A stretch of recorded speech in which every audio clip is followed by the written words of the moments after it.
తాకట్లో ఉన్న మీ బంగారాన్ని విడిపించి ఆ రోజు ఆన్లైన్ రేటుకి కొంటాం. Sharma gold company. నమస్కారం అండి, సుమన్ టీవీకి స్వాగతం. నేను గీతాంజలి. ప్రస్తుతం మనతో పాటు ఉన్నారు భారతీయ శంకరపీఠం వ్యవస్థాపకులు, ప్రముఖ ఆధ్యాత్మికవేత్త, జ్యోతిష్యులు, బ్రహ్మశ్రీ అన్నవరపు తిరుపతిమూర్తి అవధాని గురువు గారిని. వారు ప్రస్తుతం మనతో పాటు ఉన్నారు. వారితో మాట్లాడి మరిన్ని విషయాలు తెలుసుకుందాం. గురుగారు నమస్కారం అండి. ఓం శ్రీ మహాగణాధిపతయే నమః. శకునాల గురించి ప్రశ్నలు అడుగుతూ ఉంటారు. బయటికి వెళదాం అనుకుంటామండి, లేదంటే ఏదన్నా పని కోసం వెళ్తున్నప్పుడు ఏమైనా ఎదురొస్తే టక్కున ఆగిపోతాం.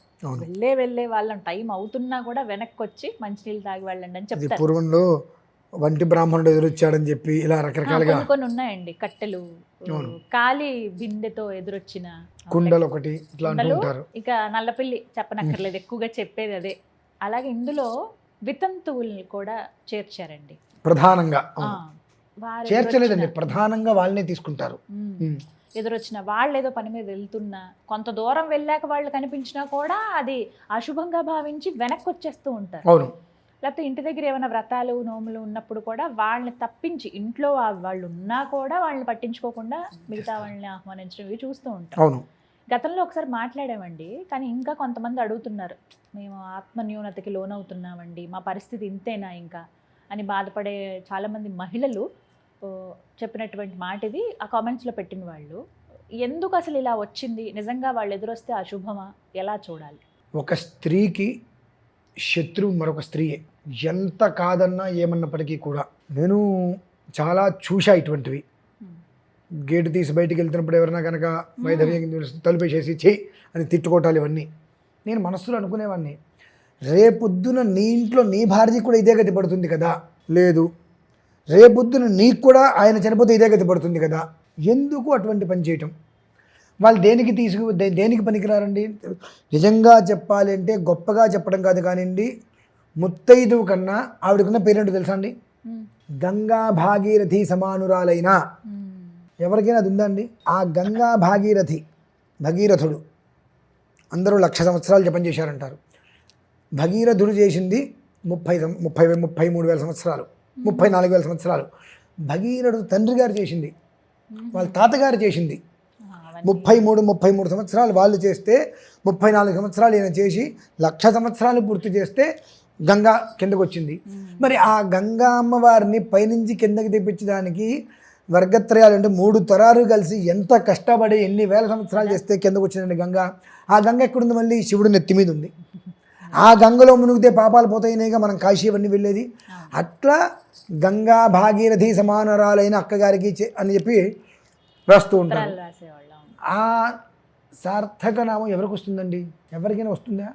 అంటే అంత గొప్పగా ఎందుకు కీర్తింపబడ్డారు అని అంటే, పూర్వకాలంలో ఇప్పుడున్నటువంటి చాలామంది మరి తిన్నది అరక్కో గొంతుకు అడ్డంపడో తెలియక కానివ్వండి, ఈ సతీ సహగమనం అనేటువంటి దాంట్లో భర్త చనిపోతే భార్య కూడా అందులో చితులు వెళ్ళిపోవాలని చెప్పి చాలామంది పెట్టారు అన్నారు. ఎవ్వరూ పెట్టలేదండి. తనకు తాను స్త్రీ, నా భర్త లేని జీవితం నాకు వద్దు, నన్ను ఇంకొక మగవాడు చూడవద్దు అని తనకు తాను విధించుకుని, తదనంతరం కాస్త కొంతకాలం తర్వాత నేను కూడా అగ్నిహోత్రంలో పడిపోతే నా పిల్లల పరిస్థితి ఏంటి అని, మరి నేనేం చేయాలి, నా పిల్లల కోసం నేను బ్రతకాలంటే ఎట్లా అనుకొని, ఓకే నేను అందంగా కనిపిస్తేనే ఇంకొక మగవాడు నా వంక చూస్తాడు, నేను అందంగా కనిపించకపోతే ఎవరు నా వంక చూడరు కదా, ఇప్పుడు నా పిల్లవాడిని నేను ఏదో కష్టమో నష్టమో చేసుకొని బ్రతికించని చెప్పి నున్నగా గుండు కొట్టించుకొని తెల్ల చీర కట్టుకొని మొహాను బొట్టు లేకుండా అలా ఉండేవారు.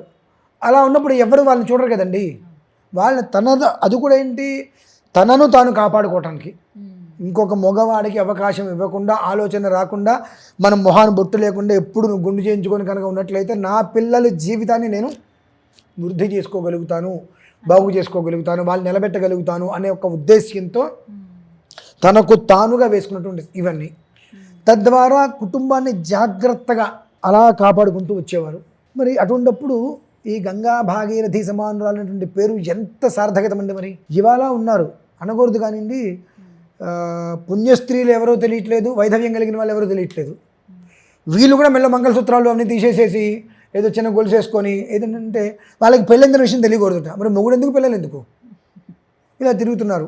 ఇప్పుడు చెప్పండి, వైధవ్యం కలిగిన స్త్రీలు ఎవరు? ముత్తైదుగా ఉంటూ వైధవ్యాన్ని ప్రదర్శన చేస్తున్న స్త్రీలని చూస్తే దోషమా? ఎవరిని చూస్తే దోషం వస్తుంది? ఇది కేవలము కూడా నిజంగా చూస్తూ ఉంటాం కదమ్మా, పెళ్ళప్పుడు వచ్చి అక్షతలు వేయించరు. అవునండి. పూర్వ సువాసిని అయ్యావిడ, పూర్వ సువాసిని అంటే నీకన్నా కొన్ని సంవత్సరాల ముందు వివాహం చేసుకొని ఇంతమందికి సంతానాన్ని ఇంత కుటుంబాన్ని వృద్ధి చేసుకొచ్చి ఇప్పుడు కర్మ ప్రారంధవశాత్తు అది కూడా ఎట్లా, ఒకవేళ నేను కనుక వెళ్ళిపోతే నా భర్త పరిస్థితి ఏంటో అని చెప్పి భగవంతుని కోరుకుంటారండి. ఒక స్థాయికి వచ్చిన తర్వాత భగవంతుడా నాకు వైధవ్యాన్ని ఇస్తే ఇచ్చావు, నా భర్తను మాత్రం నా చేతిలోనే, నా భర్త కళ్ళు మూస్తే అతనికి ఇబ్బంది లేకుండా ఉంటుంది, నేను ఏదో ఒక పని చేసేసుకుంటాను, ఆయన ఏం చేసుకోలేరని చెప్పి అప్పుడు కూడా చిన్నపిల్లలాగా కోరుకొని ఆ వైధవ్యాన్ని కోరుకొని వాళ్ళు వచ్చేస్తే నువ్వు ఇవాళ ఆవిని అవమానించావు కదా, ఫ్యూచర్ ఏంటి మరి? ఫ్యూచర్ ఇంకొక 10 ఏళ్ళ తర్వాత ఎప్పుడు నీకు అదే గతి పడుతుంది కదా. ఆనాడు ఇదే మాట నిన్నెవరంటే నువ్వు ఎంత బాధపడతావు? అమ్మా అందరూ గుర్తుపెట్టుకోండి, వైధవ్యం అనేటువంటిది కర్మ ప్రారంభం, దోషం కాదు అదేమి. చక్కగా ఎక్కడ అమ్మవారికి అర్చన జరుగుతుంది, హాయిగా కూర్చోవచ్చు. అమ్మవారికి అర్చన చెయ్యవద్దు అనేటువంటి ప్రమాణం ఎక్కడా లేదు. ఎందువల్లనంటే భర్తతో నీకు వచ్చినవి ఏంటండి? కేవలం మట్టెలు, మంగళసూత్రం, నల్లపూసలు, ఈ మూడే నీకు వచ్చింది.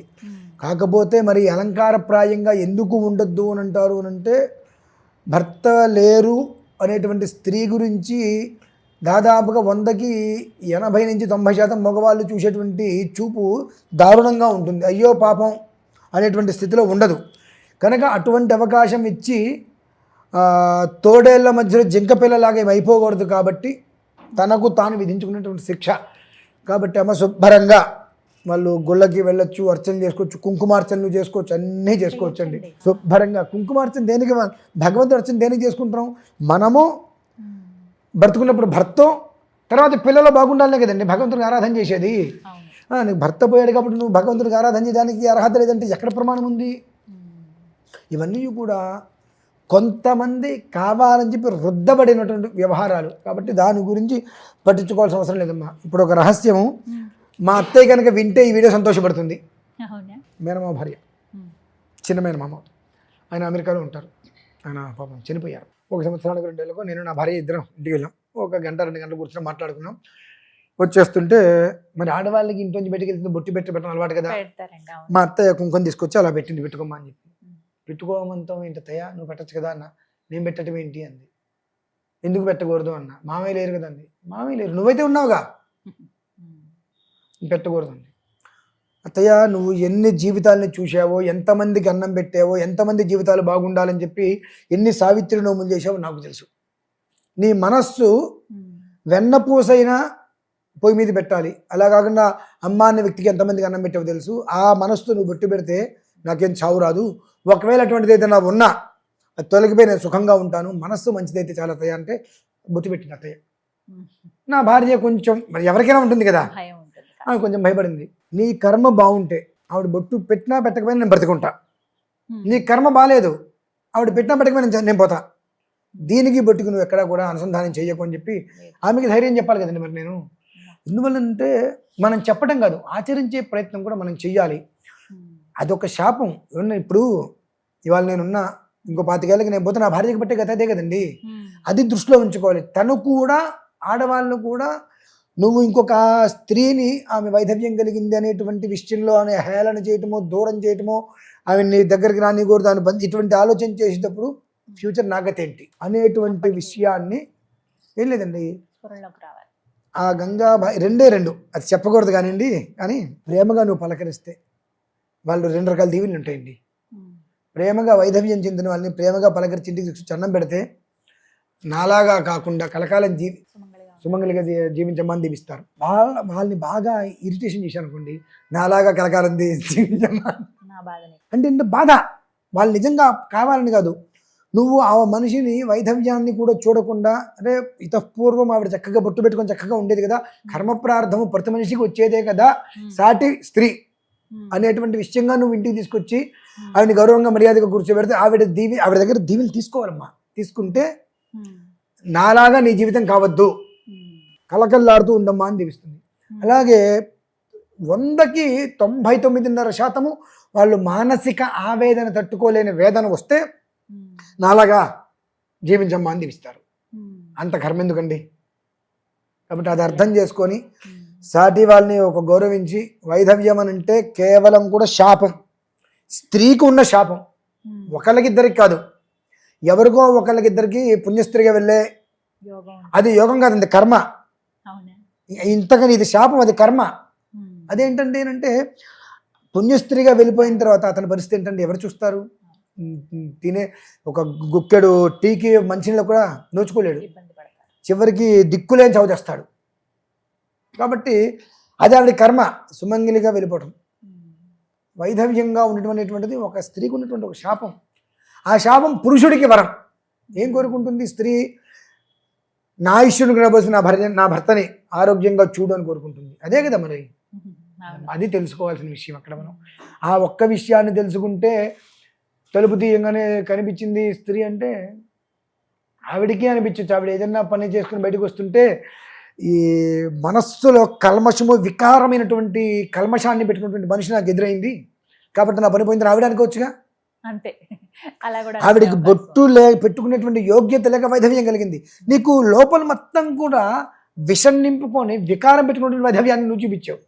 ఇందులో ఎవరంటే నిజంగా అది విషయం. చక్కగా ఇది ఒక అవగాహన. ధన్యవాదాలు గురుగారు.